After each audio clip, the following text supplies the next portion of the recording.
परळीच्या शिरसाळा महावितरण कार्यालयामध्ये शिरसाळा गावातील ग्रामस्थ हे महावितरण कार्यालयामध्ये या ठिकाणी आलेले आहेत मोर्चा घेऊन। मात्र यांच्या नेमकं समस्या काय आहेत हे आपण जाणून घेण्याचा प्रयत्न करूयात। या कार्यालयात तुम्ही मध्ये आलात, नेमकं काय समस्या आहे? गेल्या 3 महिन्यापासून वार्ड क्रमांक 6 मधील भीमाईनगर नावाचा जो एरिया आहे तिथं सगळे माता भीमाईनगर आणि आयशा कॉलनीचा हा एरिया आहे।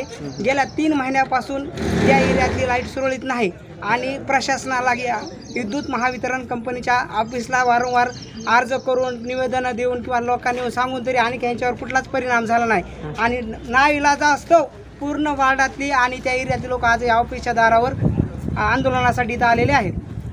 बाबा किती दिवसापासून लाईट बंद आहे? 3 महिने झाले ते लाईट लावला। बर, मग कसं तुमचा उदरनिर्वाह कसं चालू? उदाहरण हे आहे की नवा डिपो तुम्ही आणाले, ते डिपो चालायला नाही तिथं। हा बसवलाय का तिथं? आणून बसवलं? आणून बसवलं ते उडून गेलं अजून। हा छोटो डिपो आणून टाकायला ते मोठो डिपो त्याच्या फायले त्याच्याकडं मोठे डिपो फायजे ते। आता कोणकोणत्या अडचणींना सामोरं जावं लागतंय तुम्हाला? आता सध्या तर पावसाळी दिवस आहे, सांगायचं म्हणणार घाणीचं सगळं साम्राज्य झालेलं आहे। ढास चावतोय, लहान लेकरांना डेंगू मलेरियाचे सुद्धा आजार होऊ शकते ह्याच्याने। आता 3 महिने झाले या महावितरण कार्यालयाला, 3 महिन्यापासून आम्ही निवेदन देतोय, वारंवार इंजिनियरला फोन करून सांगतो, इथल्या कर्मचारीशी आम्ही कॉन्टॅक्टमध्ये आहेत। त्यांच्याकडून काय रिप्लाय येतो? त्यांच्याकडून रिप्लाय बघू करू असेच म्हणजे येतं। 3 वेळेस डीपी आणले, 4 वेळेस डीपी आणले, ते उडून जातोय। आता टेक्निकल काय इश्यू प्रॉब्लेम आहे? आता महावितरणचं प्रशासन कुठेतरी हलगर्जीपणा करते असं म्हणावं लागेल। बिलकुल बिलकुल बिलकुल बिलकुल। या पुढली भूमिका काय असणार आहे की असं? शिरसाळा वार्ड क्रमांक 6 परिसरामध्ये गेल्या 4 महिन्यापासून आम्ही परेशान आहे। जवळपास 7 वेळेस डीपी जळालाय। एक डीपी जळाला आम्हाला 7,500 ते 8,000 रुपये खर्च होतो एक डीपी आणायला, आणि आम्ही सर्वजण लोकवर्गणीमधून डीपी आणतो आणि बार जळते आणि आम्हाला सगळ्यात मोठी समस्या प्रशासन तुमच्या वर्गणीमधूनच तुमचाच डीपी रिपेअर होतोय? बिलकुल बिलकुल। प्रशासन त्याला काहीच करत नाही? प्रशासन काहीच करत नाही। लोकवर्गणीमधून आम्ही डीपी आणतोय। जमा केलेले पैसे नेमकं तुमच्याकडले कोण घेत आहे? कोणी घेत नाही। ते ऑटोचं भाडं आहे, तिथं हायड्रा उचलायला JCB त्याचं भाडं आहे, पुन्हा जोडून देणारे लोक आहेत त्यांचं चार्ज आहे।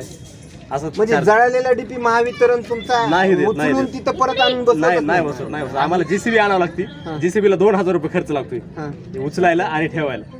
पुन्हा त्याच्यानंतर गाडी भाडं होतंय 1,500 रुपये, पुन्हा तिथं हायड्राचं भाडं आहे 500 रुपये। खरं तर याच समस्यावरून परळीतले नागरिकही मोठ्या संख्येने जे आहेत ते परळी कार्यालयासमोर उपोषण बसले होते। मात्र त्या ठिकाणचे मुख्य अभियंता जे आहेत ते आम्ही स्वखर्चातून सगळं निहून डीपी जर जळाला एखाद्या ठिकाणचा तर त्या ठिकाणी निहून परत बसवण्याचं आम्ही काम करतो, अशा त्यांच्या प्रतिक्रिया आल्या होत्या। मात्र शिरसाळ्यामध्ये एक वेगळं स्वरूप जे आहे ते वेगळ्या प्रतिक्रिया ज्या आहेत ते आपल्याला या ठिकाणी आंदोलनादरम्यान या पूर्ण ग्रामस्थ जे आहेत ते महावितरण कार्यालयामध्ये दाखल झालेत। आणखीन महिला माझ्यासोबत आहे। काय अडचणी येतात मोची तुम्हाला? आम्हाला लाईट नाही, पक्षी आम्हाला लाईट द्यावा। 3 महिने दिवस झाले आम्हाला लाईट नाही। आम्ही आहेत मंजूर पोट भरणारे कष्ट करून। मग कुणी स्थानिकचे तुमच्या इथले सरपंच वगैरे तुम्हाला मदत करत नाही? ते म्हणाले येईल येतच नाही तर काय येईल?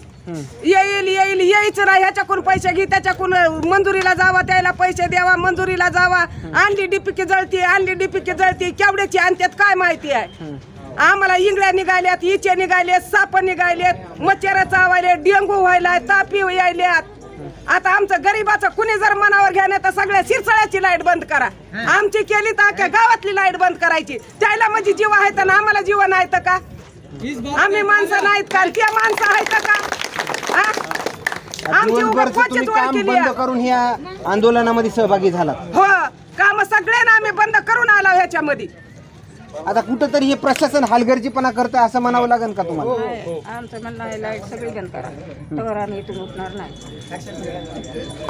लाईट बंद करा। तुमची काय मागणी आहे? लाईट तर बंद आहे, नेमकं आता विद्यार्थ्यांना देखील अभ्यास करायला अडचण निर्माण? नाही, आमची पण तीच अडचण आहे। आज मच्छर चावते तर पाऊस पाणी आहे, लेकरं आज 10वी 12वीचे आहेत, मग त्यांना आजकालच्या काळात जर दिवा लावून जर अभ्यास करायचा म्हणल्यावर कोणती अडचण आहे? आता हे सगळ्यांना विचार करावा लागतंय ना।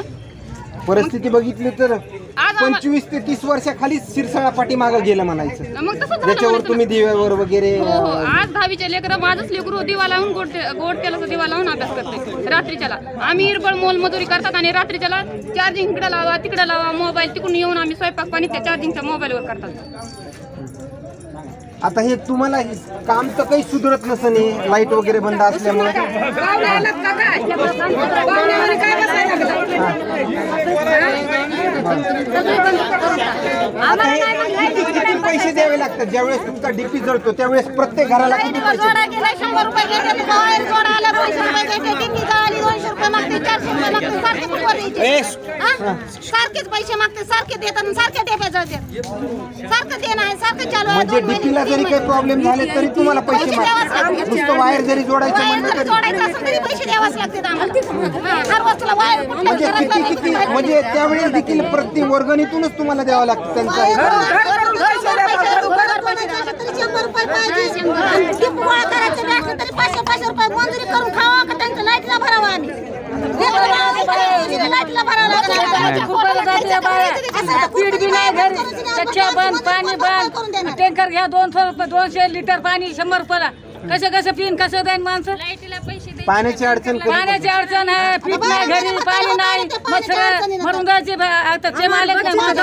खरं तर आलेल्या प्रतिक्रियाहून शिरसाळा ग्रामस्थ हे मोठ्या अडचणीमध्ये सापडले. एकीकडे पाहिला गेलं तर महावितरण कंपनी कुठल्याही प्रकारे व्यवस्थितरित्या काम करत नाही असं त्यांचं म्हणणं आहे. मात्र डीपी असेल किंवा इतर काही कारणास्तव लाईट बंद जरी झाली तर ती लाईट जोडणी करण्यासाठी वर्गणीच्या माध्यमातून आम्हाला पैसे द्यावे लागतात अशा प्रतिक्रिया एकंदरीत आल्याचं पाहायला मिळते. मात्र आलेल्या प्रतिक्रियाच्या माध्यमातून हे ग्रामस्थ मात्र संतप्त झाल्याचं देखील पाहायला मिळते. मात्र यावर आता महावितरण कंपनीचे अधिकारी नेमकं काय प्रतिक्रिया देणार हे देखील पाहणं तेवढंच महत्त्वाचं ठरणार आहे. आणि याच दरम्यानचे असेच नवनवीन अपडेट्स आपण सूर्योदय चॅनलच्या माध्यमातून देण्याचं काम करत. कॅमेरामॅन सूर्य दुसबेड या बीड शिरसाळा.